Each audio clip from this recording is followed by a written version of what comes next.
The lead story today is this nonsense about Peyton Manning, Manning mania, and the fact that every scribe in town, and from what I heard on the radio coming in this morning, every Jet fan, everybody wants Peyton Manning. You know, there's a reason that I'm here. There's a reason, and by the way, Boomer's out today. There's a reason why I do this show.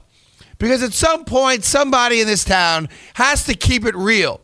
And you can play out the nonsensical fantasy of bringing Peyton Manning to the New York Jets. Ooh, Peyton Manning, first ballot Hall of Famer, one of the great quarterbacks in the history of the game. Why wouldn't the Jets want to get him? After all, this is the same Jet front office and ownership that went out and got Brett Favre. Let's get Brett! Let's get Brett!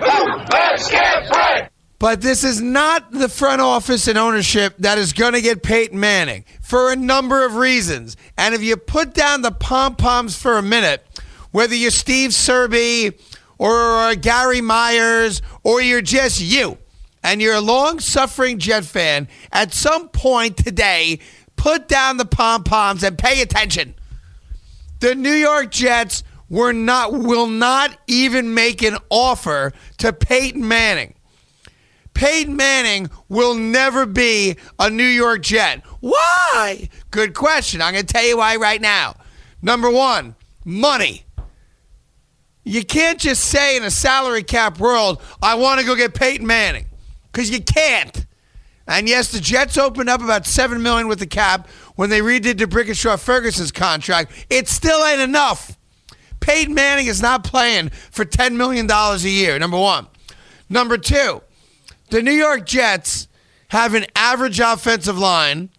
They have one wide receiver, and they play outside in the Northeast. Peyton Manning wants no part of it. He's not going to go to a team that's got no offensive weapons but one, and that guy's a bit of a douche. He's not going to go to a team that's got an offensive line that couldn't protect an athletic guy in his mid-20s who can run around, Mark Sanchez, when Peyton Manning's going to be 40 in a couple years. He's not doing it.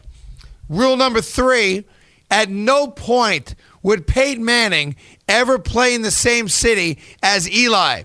They're extraordinarily close. The family is close.